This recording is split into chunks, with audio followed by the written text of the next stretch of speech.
ଆପଣଙ୍କ ବିବାହ ବିଳମ୍ବ ହେଉଛି କି? ଯଦି ହଁ, ତେବେ କରନ୍ତୁ ମଙ୍ଗଳା ଗୌରୀ ଉପବାସ। ହଁ ଦର୍ଶକ ବନ୍ଧୁ, ଯଦି ଆପଣଙ୍କ ବିବାହ ବିଳମ୍ବ ହେଉଛି ତେବେ ଖୁବ୍ ଶୀଘ୍ର ଆପଣଙ୍କ ବିବାହ ହୋଇଯିବ। ଦର୍ଶକ ବନ୍ଧୁ, ଜ୍ୟୋତିଷ ଶାସ୍ତ୍ର ଅନୁଯାୟୀ ଯେଉଁ ପୁଅ କି ଝିଅଙ୍କ ବିବାହ ମଙ୍ଗଳ ଦୋଷ ପାଇଁ ମୁଖ୍ୟତଃ ଡେରି ହୋଇଥାଏ, ଆପଣଙ୍କ ଯଦିଓ ଏମିତି ବିବାହ ବିଳମ୍ବ ହେଉଛି ତେବେ କେମିତି କରିବେ ଦୋଷ ନିବାରଣ? ଆସନ୍ତୁ ଜାଣିବା। ପବିତ୍ର ଶ୍ରାବଣ ମାସକୁ ଭଗବାନ ଶିବ ଏବଂ ତାଙ୍କ ପରିବାର ପାଇଁ ବହୁତ ବିଶେଷ ମନେ କରାଯାଏ। ଏହି ମାସର ସୋମବାର ଦିନ ଭଗବାନ ଶିବଙ୍କ ପୂଜା କରାଯାଏ। ମଙ୍ଗଳବାର ଦିନ ମା ପାର୍ବତୀଙ୍କ ପାଇଁ ସମର୍ପିତ ଏହି ଦିନକୁ ମା ମଙ୍ଗଳା ଗୌରୀ ନାମରେ ନାମିତ କରାଯାଇଛି। କୁହାଯାଏ ଯେ ମଙ୍ଗଳା ଗୌରୀ ଉପବାସ ରଖିବା ଦ୍ୱାରା ସ୍ୱାମୀ ଦୀର୍ଘାୟୁ ହୁଅନ୍ତି ଏବଂ ବିବାହିତ ମହିଳାଙ୍କ ବୈବାହିକ ଜୀବନ ମଧ୍ୟ ସୁଖଦ ହୋଇଥାଏ। ଏହି ବ୍ରତ ବିବାହ କରିନଥିବା ଝିଅମାନେ ମଧ୍ୟ ରଖନ୍ତି ଏବଂ ଏକ ଭଲ ବର ପାଇବା ପାଇଁ। ତେବେ ଆଜି ଅର୍ଥାତ୍ 15 ଜୁଲାଇରେ ପ୍ରଥମ ମଙ୍ଗଳା ଗୌରୀ ଉପବାସ। ଆସନ୍ତୁ ଜାଣିବା ଚଳିତ ବର୍ଷ କେତୋଟି ମଙ୍ଗଳା ଗୌରୀ ଉପବାସ ପଡ଼ୁଛି। ଏଥର ଶ୍ରାବଣରେ 4ଟି ସୋମବାର ସହ 4ଟି ମଙ୍ଗଳା ଗୌରୀ ବ୍ରତ ମଧ୍ୟ ପଡ଼ୁଛି। ଆସନ୍ତୁ ଜାଣିବା କେବେ କେବେ ପଡ଼ୁଛି। ପ୍ରଥମ ମଙ୍ଗଳା ଗୌରୀ ବ୍ରତ 15 ଜୁଲାଇ 2025। ଦ୍ୱିତୀୟ ମଙ୍ଗଳା ଗୌରୀ ବ୍ରତ 22 ଜୁଲାଇ 2025। ତୃତୀୟ ମଙ୍ଗଳା ଗୌରୀ ବ୍ରତ 29 ଜୁଲାଇ 2025।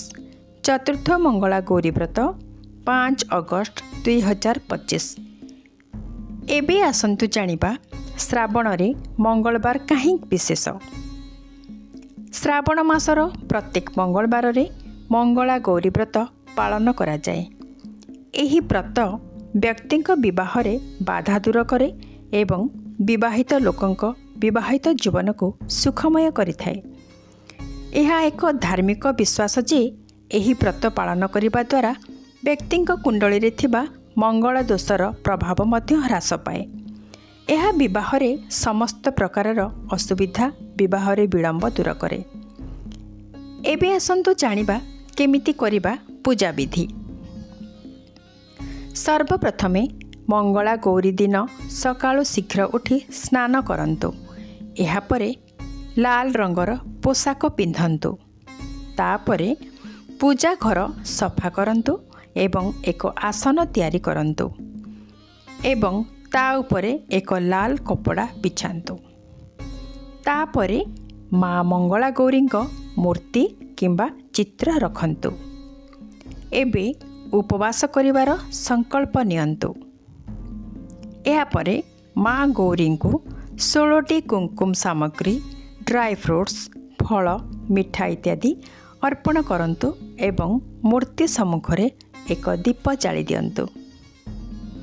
ଏବେ ମଙ୍ଗଳା ଗୌରୀ ବ୍ରତ କଥା ପଢ଼ନ୍ତୁ ଏବଂ ଓମ୍ ଗୌରୀ ଶଙ୍କରାୟ ନମଃ ମନ୍ତ୍ର ଜପ କରନ୍ତୁ। ଏହାପରେ ଶେଷରେ ରୀତିନୀତି ଅନୁସାରେ ମା ଗୌରୀଙ୍କ ଆଳତି କରନ୍ତୁ। Bureau report, Debanshu TV.